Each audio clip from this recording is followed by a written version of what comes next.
Mga kapatid ko kay Kristo Jesus, ito'y paalala, pag-asa at disiplina.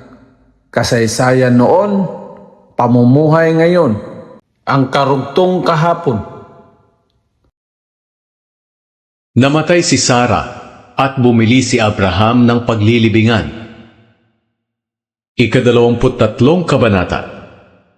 Nabuhay si Sara ng 127 taon. Namatay siya sa Kiryat Arba na tinatawag ding Hebron sa lupain ng Kanaan.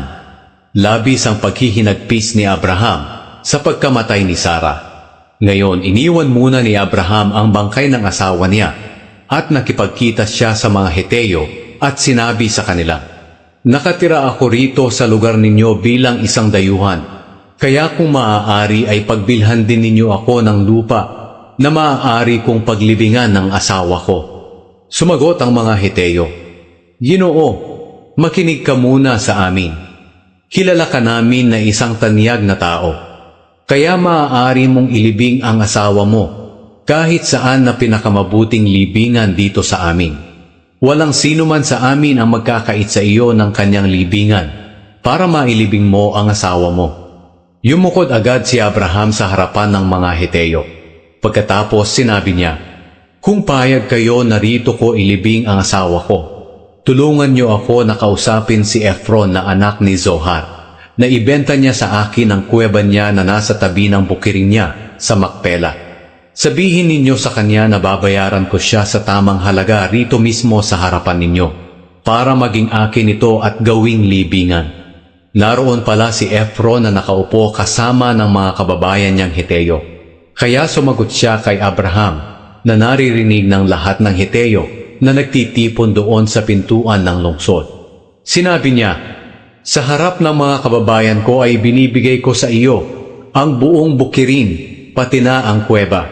Kaya maaari mo nang ilibing ang asawa mo." Muling yumukod si Abraham tanda ng pagpapasalamat sa harapan ng mga Heteo. Kaya sinabi niya kay Ephron na naririnig ng lahat, "Makinig kayo sa akin. Babayaran ko ang halaga ng bukirin. Tanggapin mo ang bayad ko para mailibing ko na doon ang asawa ko." Sumagot si Ephron, "Ginoo, ang lupa ay nagkakahalaga ng 400 pirasong pila. Pero ano naman iyon sa ating dalawa? Sige, ilibing mo na ang asawa mo." Pumayag si Abraham sa halagang sinabi ni Ephron. Kaya nagkilo siya ng 400 pirasong pila ayon sa bigat na pinagbabasihan noon ng mga mangangalakan. At ibinayad niya ito kay Ephron sa harap ng mga Heteo. Kaya naging pag-aari ni Abraham ang bukid ni Ephron sa Makpela sa silangan ng Mamre, pati na ang kuweba at ang mga punong kahoy sa paligid ng bukid. Saksi ang lahat ng Heteo na nagtipon doon sa pintuan ng lungsod. Inilibing agad ni Abraham si Sara sa kuweba na nasa bukirin ng Makpela, na sakop ng lupain ng Kanaan. Ang Makpela ay malapit sa Mamre na siyang Hebron, kaya ang bukid pati ang kuweba na dating pagmamay-ari ng mga Heteo ay naging kay Abraham na, at ginawa niya itong libingan.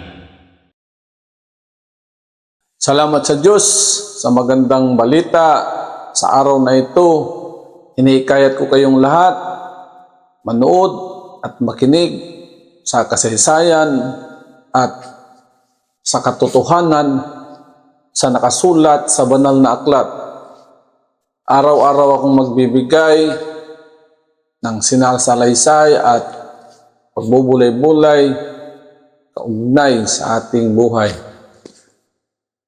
Pagkaloob ng Diyos, bukas, sa ganitong oras, sa susunod na kabanata. Hanggang sa muli, bye-bye. God bless us.